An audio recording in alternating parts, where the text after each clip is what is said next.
Hi, and thank you for joining me for the Succeed Without Selling Salon. Today, we're going to be talking about where you focus and the impact that that can have.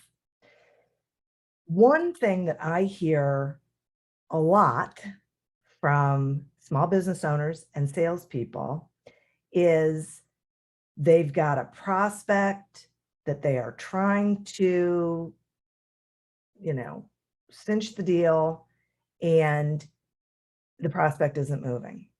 They're not moving forward. And there's all this focus and attention and frustration and energy around this would be so great. This will be so great once we can get this. And I don't know what to do next. And how much is too much? Should I be reaching out to them? How often should I be reaching out to them? I don't want to be a pest. I, all of that. And one thing that I notice about that is the more we focus there, the more frustrated we get. And the less we are focusing on business building strategies. So you have this great prospect. Great. You've had a conversation with them. You've given them a proposal. They're in the decision-making phase, and they're not necessarily making that decision as quickly as you would like them to. And you've got bills you have to pay, you've got employees you have to pay, all of those responsibilities are on your shoulder, and you're really focusing on, if I could just get this, if they would just finally pull the trigger, whatever. Okay. That's not going to make it happen, right? Wishing isn't a strategy. Focusing on that one prospect is really technically keeping you from building your business. And that's why I want to talk about this today. I think we serve ourselves and our company better when we make sure that we have a consistent prospecting process that's on our calendar, that we are engaging in on a daily basis in some fashion, so that as these opportunities present themselves and we go through that process, we're not putting so much energy and emphasis on this one possibility that we are disregarding everything else. Okay, does this make sense? I mean, think about it for a minute. If I'm prospecting and I've got it on my calendar and I'm doing it consistently, and so I'm researching prospects and I'm engaging with people and I'm connecting and I'm having these sales conversations and I'm following up and I'm doing all of these things, but I'm doing it for a target market, at least one target market, then there's more than one possibility in that process. So I'm dancing. I have a lot of things going on. It's great because the more opportunities I have in the mix, the more that are going to pop. So the more business I'm going to do. If I get one and I think, oh, this is great, and this is going to solve all my problems, and this is just going to mean the world to my business, then I am so focused over there that I'm actually sending it energy that isn't good, because it's frustrated energy. And that's never good, right? We want to get more of what we want. Focusing on something that causes stress and anxiety is not the way to do it. So, great.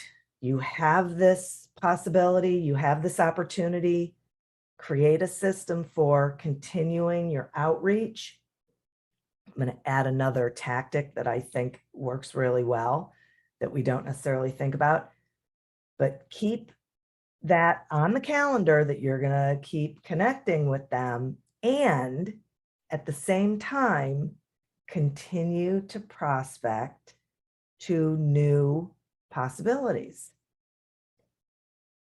Add to that, continuing to engage and communicate with referral partners, potential referral partners. Ask yourself, who else is selling to your ideal prospect? What other products or services do they buy that are complementary to what you sell?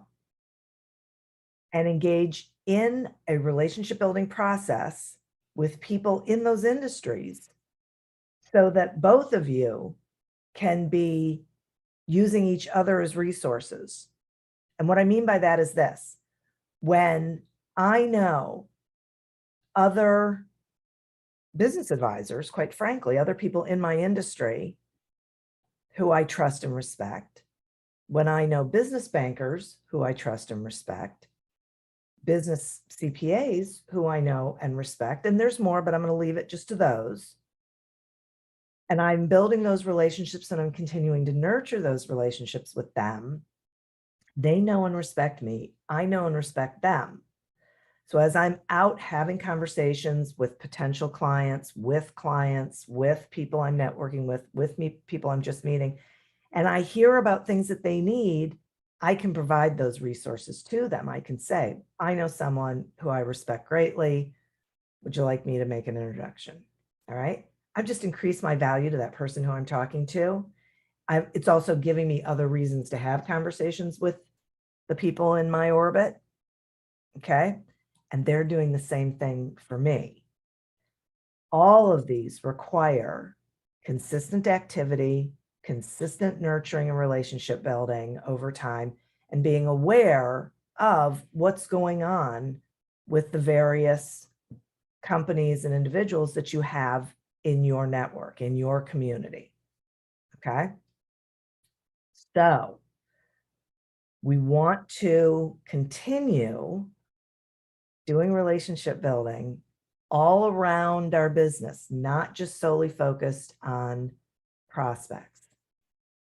We want to make sure that we aren't focusing so much of our time and energy on one possible new piece of business that we disregard everything else in the process. And think about, this was the added thing I was going to give you. Think about adding into your sales conversation maybe some more questions about how they're going to go through their decision-making process, about the value of moving forward or the danger of not moving. Danger is a tricky word, but you know what I mean. Danger of not moving forward, so that you develop more information around where they are, where they're thinking about when they're going to be making a decision, and have those next steps filled out with them before you leave that conversation. Ask them how they would like you to follow up with them. Ask them what they see as next steps in the process. Continue, you're allowed to ask those questions. You should be asking those questions. It can eliminate some of that feeling of, I don't want to be a pest. I don't want to be too pushy, whatever. Just find out.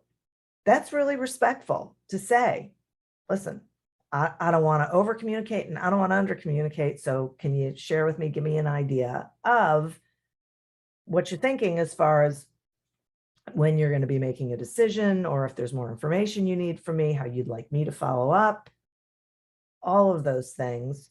So, because the more aware you are of what's about to happen, the less stress you will be about it. And it'll be even easier to go ahead and focus on other things. Regardless, if you don't do that, you still have to focus on other things. So give it some thought. Think about how you're proceeding. Make sure that you're continually prospecting, regardless of anything else. And if there are questions that you have or challenges that you have about any aspect of the sales process, I would love to hear what they are, because part of my goal is to provide you with the information that you actually need and want so that you can be more